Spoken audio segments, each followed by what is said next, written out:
내가 그리스도와 그 부활의 권능과 그 고난의 참여함을 알고자 하여 그의 죽으심을 본받아 어떻게 해서든지 죽은 자 가운데서 부활에 이르려 하노니. 바울이 어제 7절에서 9절을 보면 모든 것을 해로 여기고 모든 것을 배설물로 여기는 것이 중요하다, 이렇게 고백을 했습니다. 그 이유가 무엇이냐? 그리스도를 알기 위해서. 그리스도를 안다는 것은 특별히 오늘 10절에 보면 부활의 권능과 그의 그 고난에 참여함을 알고자 이렇게 했죠. 자, 이것을 알고자 어떻게 한다고 합니까? 그의 죽으심을 본받아. 그러니까 바울이 그리스도를 알고 그리스도의 부활에 참여함을 알기 위해서 어떻게 하냐면 그의 죽으심을 본받겠다 이거죠. 이것은 이제 고난을 받는 삶을 말하죠. 여러분, 이것이 중요합니다. 그렇죠? 부활의 영광을 경험하고자 하면서 죽으심을 본받지 않으려는 그게 우리 사람의 마음이죠. 그러나 분명히 기억해야 될 것이 있습니다. 죽음이 없으면 부활이 없다는 거죠. 죽지 않는데 부활이 있을 수가 없습니다.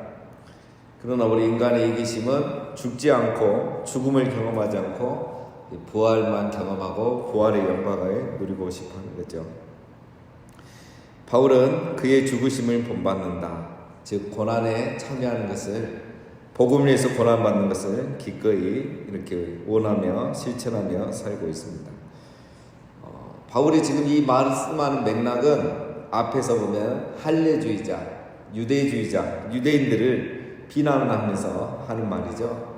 유대인들의 사고방식은 뭐였습니까? 앞에 보면 한 번 할례 받고 이렇게 유대인으로 태어나면 구원받았다, 이미 하나님의 백성이라고 생각하고 그들의 삶은 영적으로 안일하게 살아가는 거죠. 그래서 지금 사도 바울의 고백은 한 번 할례 받고 유대인으로 태어났다고 해서 영적으로 안일하게 살아가는 저 유대인들처럼 나는 살지 않겠다는 거예요. 부활의 영광을 바라보며 나는 그리스도의 죽음을 본받겠다 이거죠. 유대인들을 돌려서 이렇게 비난하고 비판하고 있는 겁니다. 할례를 받았다고 해서 부활의 영광을 경험하는 것이 아니라 그리스도를 위해 고난을 받고 죽어야 부활의 영광도 누릴 수 있다라는 겁니다. 오늘 우리로 말하면 뭐겠습니까? 한번 세례받고 내가 구원의 확신이 있다고 영적으로 안일하게 살아서는 안 된다는 거예요. 그리스도의 죽음을 본받고 복음을 위해서 고난을 받고 내 사명을 다하기 위해서 고난을 받을 때에 거기에 부활의 영광이 주어지는 거지, 세례받았다고 구원의 확신이 있다고 되는 게 아니다는 거죠. 여러분, 왜 우리가 영적으로 안일해질까요? 오늘 12절 이하에 보면 알 수가 있습니다. 바울은 신앙의 자세가 남다르죠. 12절에 보면 내가 이미 얻었다 함도 아니요 온전히 이루었다 함도 아니라 오직 내가 그리스도 예수께 잡힌 바 된 그것을 잡으려고 달려가노라. 형제들아, 나는 아직 내가 잡은 줄로 여기지 아니하고 오직 한 일, 즉 뒤에 있는 것은 잊어버리고 앞에 있는 것을 잡으려고. 바울의 신앙의 자세를 보면 첫 번째 보면 내가 이미 얻었다 함도 아니요 온전히 이루었다 함도 아니라, 또 13절에 보면 같은 말이 나오죠. 나는 아직 내가 잡은 줄로 여기지 아니하고. 그러니까 바울은 어떤 생각을 했습니까? 내가 이미 목표를 달성했거나 내 신앙이 이미 지금 이 정도 오랫동안 신앙생활을 했으니까 나는 온전한 사람이다, 내 신앙은 성숙하다, 나는 온전해졌다, 이렇게 생각하지 않았다는 겁니다. 내가 할례를 받았기 때문에 내가 구원이 보장됐다, 이렇게 생각하지 않았다는 거예요. 세례받았다고 해서 내가 이제 천국에 이미 다 간 것처럼, 다 끝난 것처럼 생각하지 않았다는 거예요. 내가 은혜를 경험했고 어떤 신앙의 경륜이 있다고 해서 내가 지금 온전한 사람이라고 생각하지는 않는다는 거예요. 여전히 나는 아직 더 변화되고 성숙해야 될 사람으로 생각이 되는 거죠. 또 두 번째로 보면 내가 그리스도 예수께 잡힌 바 된 그것을 잡으려고 달려가노라. 13절에 보면은 앞에 있는 것을 잡으려고, 같은 말들을 계속 반복하고 있죠, 두 번. 그러니까 바울은 내가 이미 얻었다 함도 아니고 내가 오히려 앞에 있는 것을 잡으려고 달려간다. 우리로 말하면 더 은혜를 경험하기 위해서, 그리스도를 더 알아가기 위해서 나는 달려가고 있다. 나는 더 기도하고 있고, 더 열심히 말씀을 보고 있고, 더 열심히 묵상하고, 더 열심히 복음을 전하면서 앞에 있는 것을 잡기 위해서 달려가고 있다는 거죠. 그러면서 한 가지 더 하고 있죠. 세 번째는 뒤에 있는 것은 잊어버린다라는 거죠. 뒤에 있는 것은 잊어버리고, 자, 뒤에 있는 것이 뭐겠습니까? 뭐 예를 들면 그리스도를 이미 경험한 것, 은혜를 경험한 것, 또 자기가 이미 사역하면서 이루어놓은 것들이죠. 자, 이것을 한마디로 말하면 뭐냐? 이 세 가지를 하나의 목표를 향해 달려갈 뿐 나는 뒤를 돌아보지 않겠다. 부활의 영광을 위해서 그의 죽으심을 본받는 일에만 집중하겠다는 거죠. 내가 할례 받았고 바리새인이고 세례 받았고 구원의 확신이 있다고 해서 안일하게 살지 않겠다. 내가 부활에 정말 참여하기 위해서 나는 고난받는 삶을 선택하겠다. 14절에 이렇게 한마디로 요약이 됩니다. 표대를 향하여 그리스도 예수 안에서 하나님이 위에서 부르신 부름의 상을 위하여 달려가더라. 12, 13절 한마디로 말하면 표대를 향하여 달려가더라. 이게 이제 한마디로 정리가 되는 거죠. 표대는 목표를 말하겠죠. 그럼 이 목표는 뭡니까? 부르신 부름의 상을 받는 게 목표죠. 바울을 사도로 부르신 하나님께서 그에게 주시는 상. 언제 이 상을 줍니까? 부르심을 잘 감당했을 때, 사명을 잘 감당하면 하나님께서 이 상을 주신다는 거죠. 바울의 목표는 그겁니다. 나를 사도로 부르셨으니까 불렀다 해서 부름받았다 해서 상이 있는 게 아니고, 이 사명을 내가 끝까지 잘 감당했을 때 하나님의 상을 줄 걸 믿고 그는 이 상을 바라보고 나가겠다는 거예요. 할례 받았다고 바리새인이라고 상 받는 게 아니라는 거죠. 내가 교회를 몇 개 개척했고 성경을 몇 권 기록했다고 해서 그거 생각하지 않는다는 거예요. 뒤에 것은 잊어버리고 하나님이 주신 상만 바라보며 나간다는 겁니다. 여러분, 우리의 신앙이 열정이 식을 때가 있죠. 왜 신앙이 어느 순간 게을러지는가? 표대를 향하여 달려가지 않기 때문에. 표대를 가끔 잊어버려요. 그렇죠. 우리 공부 열심히 하는 학생이 공부하다가 어느 순간 내가 왜 공부하지? 그걸 잊어버릴 때가 있어요. 공부만 막 열심히 했는데 어느 날 보니까 하고 싶은 것도 없고 꿈도 없고 뭐 어느 대학 갈지도 모르고 이런 경우들이 많죠. 표대를 향해 가야 됩니다. 우리의 신앙의 목표는 부르심의 그 부르신 부름의 상을 받는 게 우리 신앙의 목표입니다. 이 분명한 목표가 있어야 돼요. 그렇게 하면은 뒤에 있는 이야기를 하지 않는 거죠. 뒤에 있는 것을 잊어버리죠. 지금 받을 상이 앞에 있는데 내가 뒤에 해놓은 거 이거 돌아볼 시간이 없죠.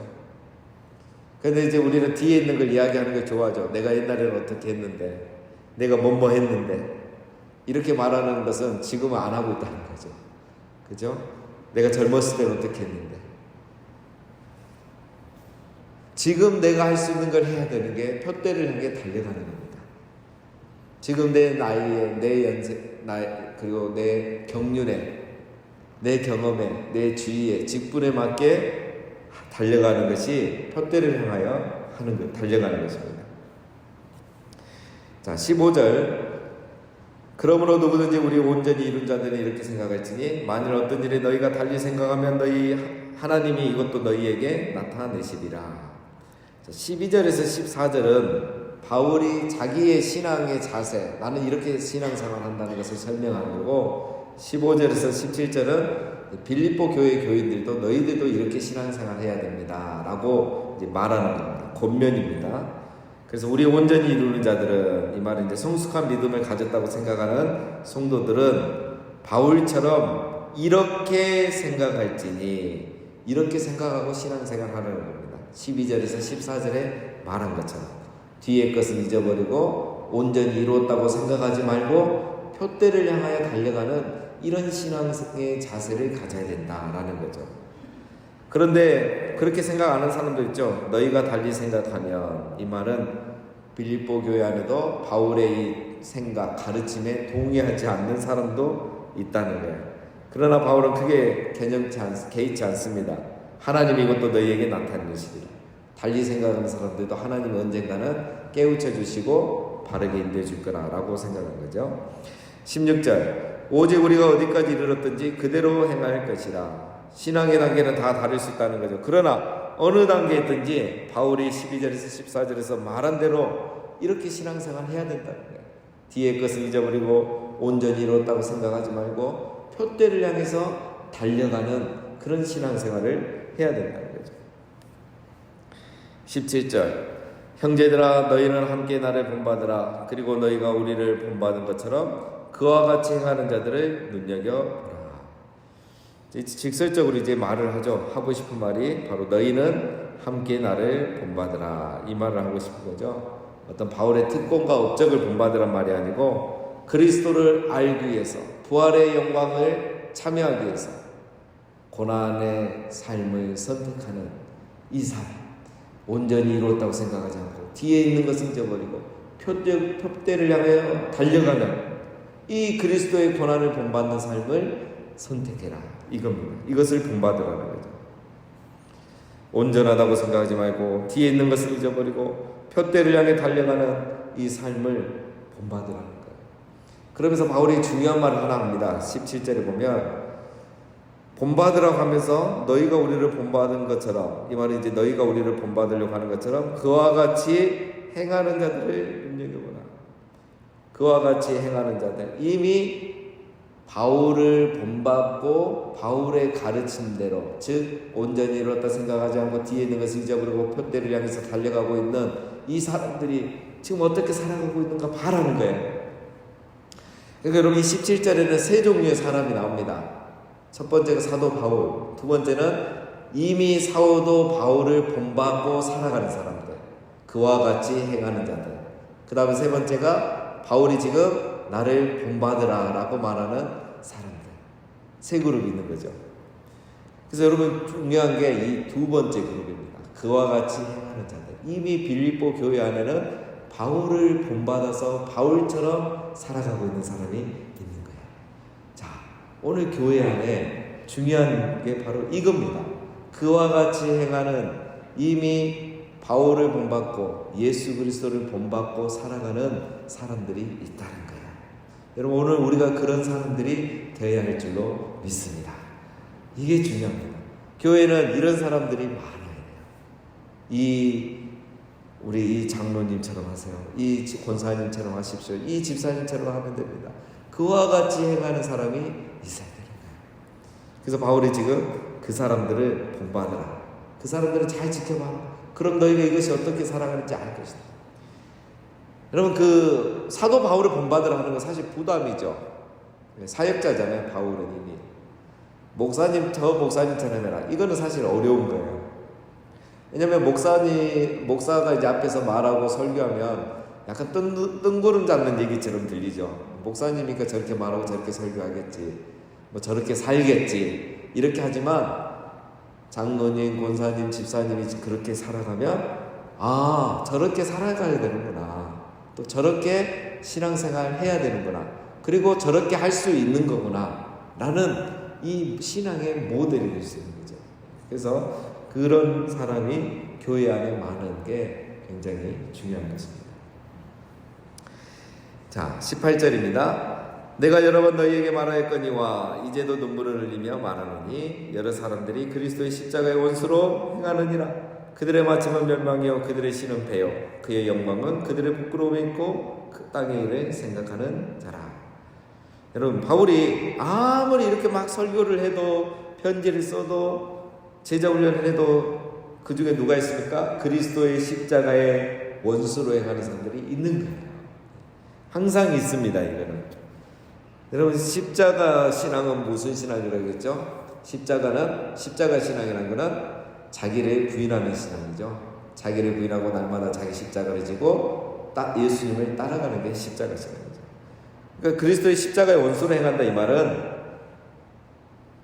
자기 부인을 하지 않는다는 거죠. 말씀을 들으면 자기의 생각을 내려놓고 말씀을 붙들고 순종하는 게 자기 부인이라고 그랬죠. 근데 그렇게 하지 않는 거예요. 바울이 아무리 가르쳐도 자기 생각대로 신앙생활하는 거죠. 이들의 마침은 뭐죠? 멸망이요. 다른 말로 하면 부활의 영광이 없다. 고난받지 아니하고 자기의 생각대로 생각하고 옛날 것만 붙잡고 살아가는 이런 사람들은 부활의 영광이 없다. 그들의 신은 배요, 배. 이 배라면은 이제 뭐죠? 탐심, 먹는 걸 말하죠. 그러니까 탐심과 욕망이 그들의 신이 되버린 거예요. 우상이 되는 거죠. 자기 욕심을 채우기 위해서 신앙생활을 한다 이 말이에요. 이 사람들은. 그렇기 때문에 당연히 자기 부인이 없죠. 십자가의 신앙이 없겠죠. 이런 것이 부끄러운지도 모르고 영광으로 생각한다. 이 사람들은 그래서 자기의 그거 욕심을 채우고 자기 생각대로 살아가는 것을 내가 잘하고 있다고 생각한다는 거예요. 자기의 영광으로 생각하는 거예요. 그리고 또 한 가지 특징이 뭐죠? 땅의 일만 생각하며 사는 사람들이다. 한마디로 말하면 부활의 영광을 누릴 수 없는 사람이죠. 땅의 일만 생각하기 때문에. 그래서 이런 사람들이 교회 안에도 있다는 거죠. 자, 그러나 20절. 그러나 우리의 시민권은 하늘에 있는지라. 거기로부터 구원하는 자 곧 주 예수 그리스도를 기다리노니 그는 만물에 자기에게 복종하게 하실 수 있는 자의 역사로 우리의 낮은 몸을 자기의 영광의 몸의 형체와 같이 변하게 하시리라. 19절 18절과 이제 대조되는 거죠. 십자가의 원수로 행하는 자들은 그들의 멸망은 마침은 멸망이라고 그랬죠. 그러나 우리의 시민권은 하늘에 있다. 우리의 시민권은 하늘에 있다. 우리는 저들과는 다르다는 거죠. 그러니까 이렇게 살아가면 안 된다는 거죠. 바울이 왜 여기서 시민권이라는 얘기를 하냐면 그 빌립보라는 이 도시가 로마의 그 장교들이 은퇴하고 퇴직하면 이곳에서 많이 사는 거예요. 로마의 장교들이 퇴직했음에도 불구하고 로마의 시민권자들이기 때문에 남다른 특권을 누리고 남다른 자부심을 가지고 살아가는 거죠. 그런 사람들을 보면서 이 시민권이라는 게 어떤 의미인지를 이 빌립보에 사는 사람들은 잘 아는 거죠. 그래서 인용해서 말하는 거죠. 우리의 시민권은 하늘에 있다. 그래서 우리가 이 땅에서도 특별하게 살아야 되고 우리는 여기서 그렇게 살았을 때 나처럼 나를 본받아 살아가면 우리의 시민권은 하늘에 있기 때문에 우리는 하늘에 가서도 부활의 영광을 누리며 살아갈 수 있다는 거죠. 그래서 그 부활의 영광이 뭡니까? 이제 주 예수 그리스도를 기다리노니 우리 주 예수님께서 재림하시면 21절에 뭐죠? 예수 그리스도께서 우리의 몸을 예수 그리스도처럼 영광의 형체로 변화시켜 주신다는 거죠. 즉 우리가 영화롭게 변화되게 된다는 거예요. 그래서 우리의 시민권은 하늘에 있기 때문에 우리가 이 땅에 있는 자처럼 똑같이 살아가지 말고 그리스도의 십자가의 원수처럼 살아가지 말고 유대주의자들처럼 살아가지 말고 바로 나처럼 즉 온전히 이뤘다 생각하지 말고 뒤의 것을 잊어버리고 표대를 향하여 나아가자. 부활의 영광을 바라보면서 나아가자. 부르신 부름의 상을 위해서 달려가는 그런 신앙생활을 하자라는 게 오늘 바울의 결론입니다. 그렇게 하면은 우리 주 예수님께서 이 땅에 다시 오실 때 우리도 예수님처럼 영화로운 몸으로 변화될 것이다. 분명하게 확신할 수 있는 것은 우리가 바로 하늘의 시민권을 가진 사람이기 때문이다 라는 것이 오늘 결론입니다. 그러니 나를 바라보면서 이미 얻었다고 안일하게 신앙생활하지 말고 옛날 이야기하지 말고 표대를 향해서 부르심의 상을 받기 위해서 계속 열심히 달려갑시다. 이게 오늘 바울의 결론입니다. 오늘 우리가 이미 얻었다고 안일하게 신앙생활하지 않고 또 뒤의 것은 잊어버리고 표대를 향해서 우리를 향해 부르신 그 부름의 상을 바라보고 또 그 부름의 상을 받게 될 우리 주 예수님의 재림의 날을 소망하면서 오늘 하루도 살아가시는 우리 모두가 되시기를 주님의 이름으로 축원드립니다.